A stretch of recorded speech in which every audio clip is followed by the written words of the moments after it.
Session when I just went through the topic, it is a common paradigm which almost all of us face. It is something like asking whether we should have excellence or we should run the business. I think that's what I understand from this question. As Six Sigma practitioners, it is something like asking that cause and effect can coexist together. The cause makes it happen. So I am of the view that the excellence is what is really supporting the organization for probably get into the perpetuity situation or making it more prosperous. In my almost more than 4 decades of transitioning from a protected economy to global economy, I have been experiencing a different kind of products. They say that today the best products produced in India are approximately 3 sigma level of quality. That means every 3 customers out of 1000 probably might experience a difficult situation. It may not be meeting the must be quality characteristics.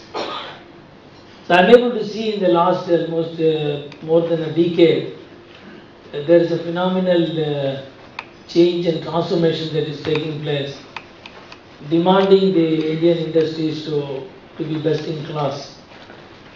So currently, if you look at quality is no longer a business winning strategy as it has been thought about a few years back.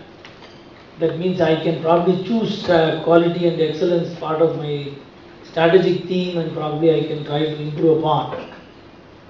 But currently it is no longer a business winning strategy. It is an integral part of any business model. So as Denning said that it is not the quality of business, it is the business of quality exactly what we are talking about.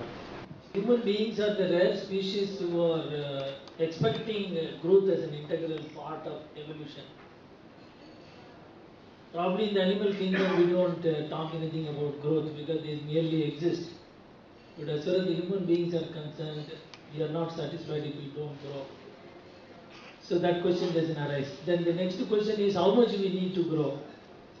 They say whatever the industry has grown, if I am also growing by the same rate, that means I am not really growing. I am inorganically growing. There are companies which have acquired quite a number of other companies. We have shown a significant amount of growth. But when they see the organic growth, it is pathetically poor. So excellence is coming from I need to grow more than the industry. That means I need to take away some of the market share of my competitors. Then only is the real growth according to me. If I have to take the share of my competitor, obviously I need to be better than other people in the contemporary scenario. So for that I necessarily need to see the ways and means of delivering better services to the customer. So obviously excellence is an integral part of the survival.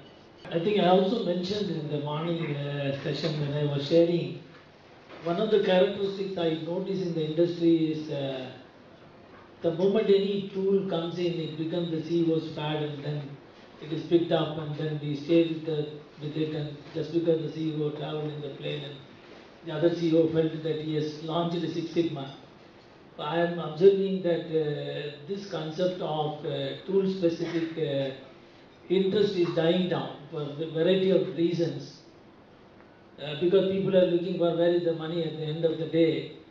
So anything which is not relevant to the business results is not going to stay for very long. And people will find out instead of Six Sigma it will become something else, because 5 years ago it was TQM and 10 years ago it was ISO 9000. And today people don't even talk about 14 principles of Deming, although it has got a lot of wisdom. So I am of the view that tools are not really going to do any wonders. The spirit of applying them for the business result is going to do the wonder. We talk in Japan, when you go in Toyota and any other company, you ask them, are you applying Six Sigma? They say, many of us have not even heard of Six Sigma. What we do is we improve things. Gurus at different time came in and Philip Crosby said something and Deming said something. And And they were all evolving in terms of different tools basically. If you really look at DMIC, I didn't find any new tool added to that. We were doing design of experiments on those days as a discrete tool, and subsequently it was integrated with our statistical process control, and now it is fitted into analyze phase. So, if you really ask me, there is not even new tools have been added. Only people have put them in a right perspective and right sequence and improved the power of the methodology so that even a common man can produce extraordinary results. I just want to say what Vince Lombardi said about excellence is all about. Perfection is unattainable, but if you chase it, you can catch excellence. That's what he has said.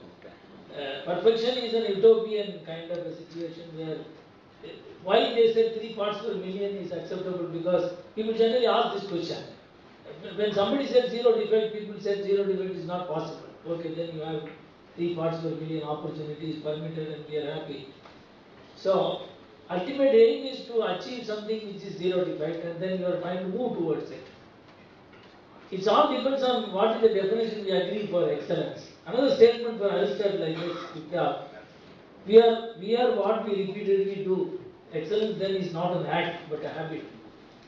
So, if you are going to accept excellence is something doing something better than what you have done yesterday, I think innovation becomes a subset of that.